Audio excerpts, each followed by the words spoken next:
Welcome to the deep dive. Today we're really getting into core DAO, specifically their approach to Bitcoin utility, how to do more with it while also boosting its security. Yeah, and our main source here is a really insightful interview with Brendon Sedo. He was one of the initial contributors at Core DAO, so we get a good look at the tech and their overall vision. Okay, so the mission for us today, what are we trying to figure out? Well, the goal is to understand how Core DAO is actually trying to unlock all that potential in Bitcoin. For holders, yes, but also for miners. Right, by connecting Bitcoin to an EVM chain. Exactly. And it's not just, they've already got nearly 8,000 Bitcoin staked on the platform. That's pretty significant. Wow, okay. So let's back up a bit. This Brendon Sedo, what's his story? Sounds like he's got a solid tech background. Oh, yeah, about 15 years in tech. He actually founded a company called Joist. Joist? What's that? It's software for construction contractors. He scaled it up, got funding, sold it. So yeah, he understands growth. Right, not just a tech guy then. Knows the business side too. Mm-hmm.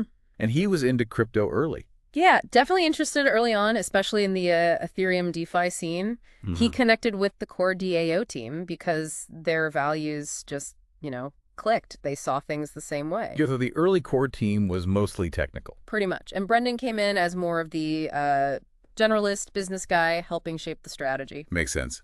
So what was the spark? The original idea behind core DAO?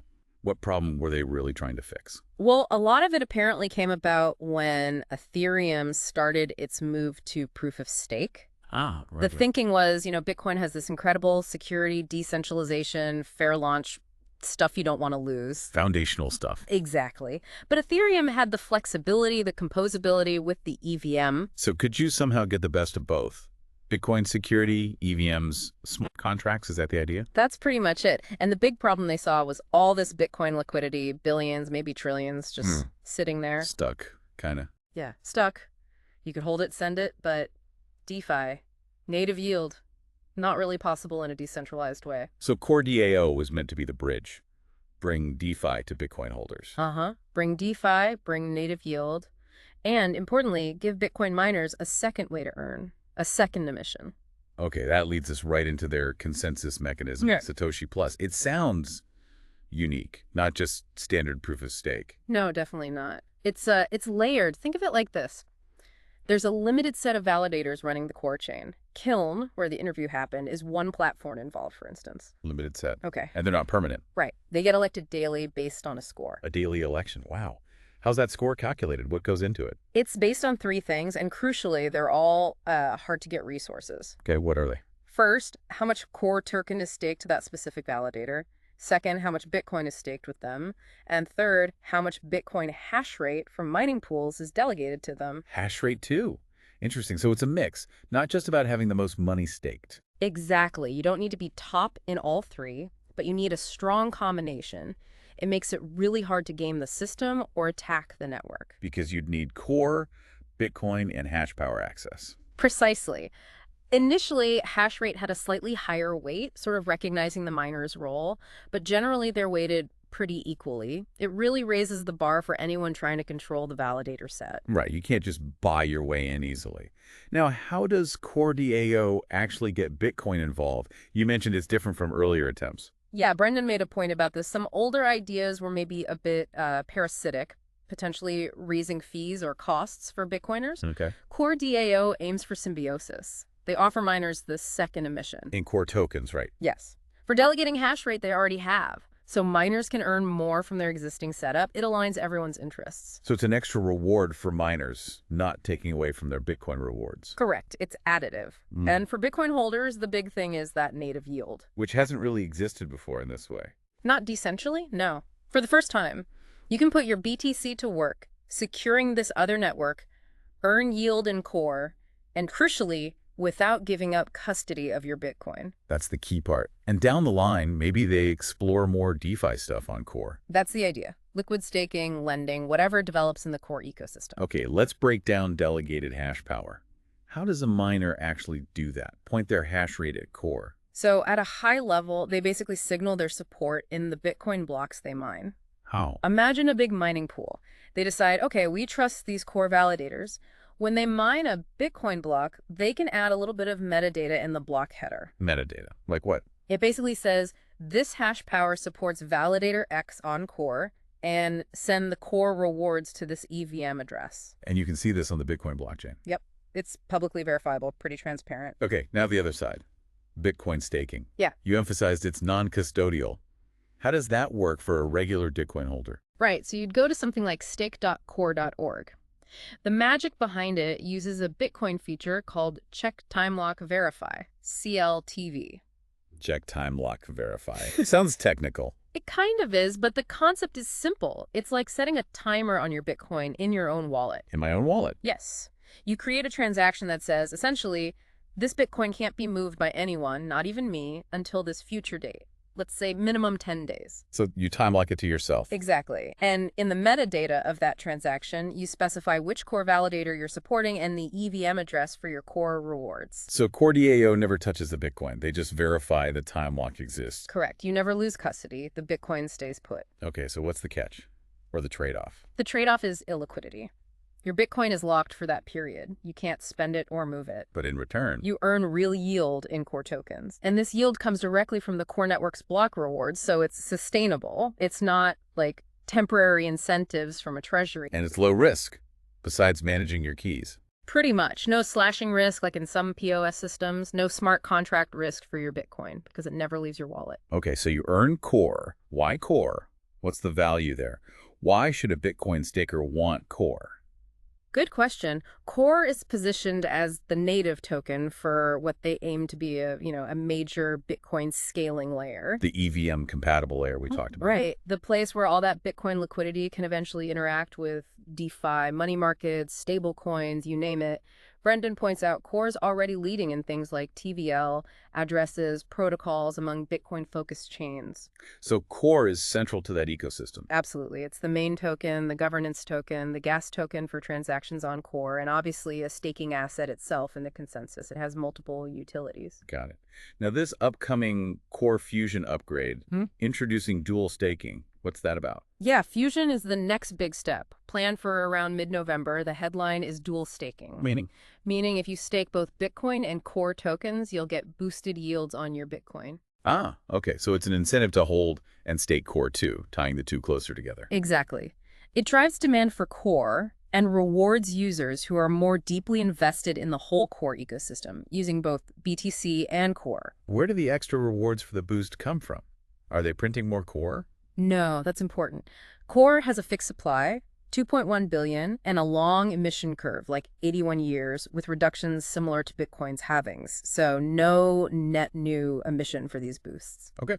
So how does the boost work then, if there's no new Core? It's basically a redistribution via a rating algorithm.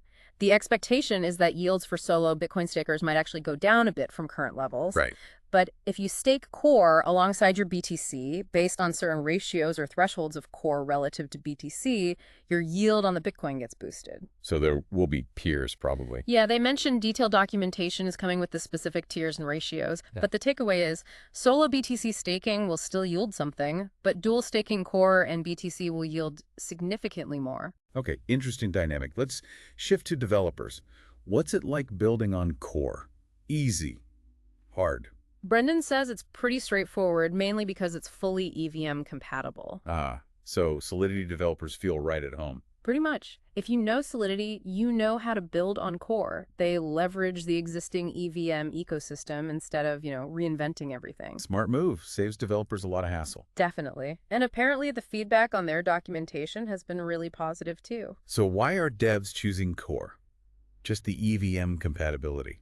That's a big part, but also because that's where the Bitcoin-backed liquidity is concentrating. It's becoming a more mature ecosystem with real yield opportunities.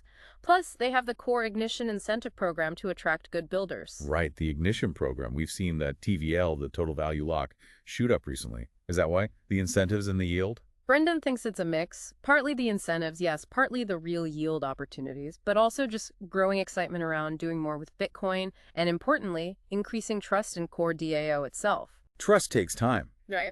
Especially since they bootstrapped. Exactly. He mentioned they didn't take outside capital initially, so building that reputation and trust took time. Now it seems to be paying off. Okay. Another thing on the horizon.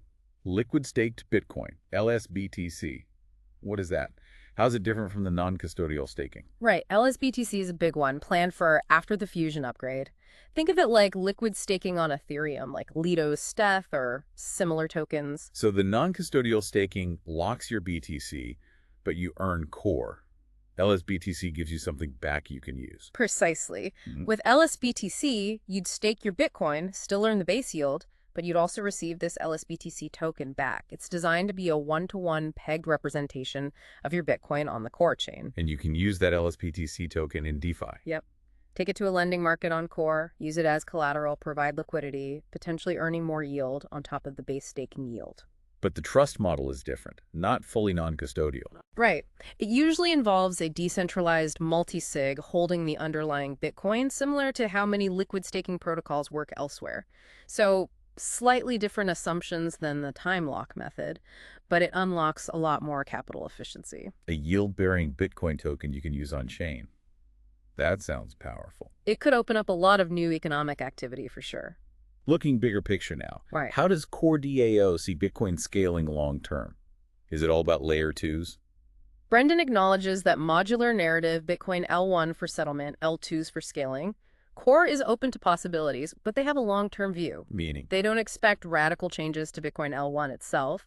Maybe some smaller upgrades for better bridging, things like OPAP, BVM concepts, ZK proofs, could help connect layers more trustlessly. And Bitcoin needs more activity to drive fees long-term, right, for security. Absolutely. That's a key point. Core sees itself as potentially providing that higher throughput, the smart contracts, the use cases. All connecting back to Bitcoin L1, maybe via a trustless bridge eventually. That seems to be the vision, providing value back through those minor emissions, the holder yield, and the overall utility, making Bitcoin more useful without changing its core.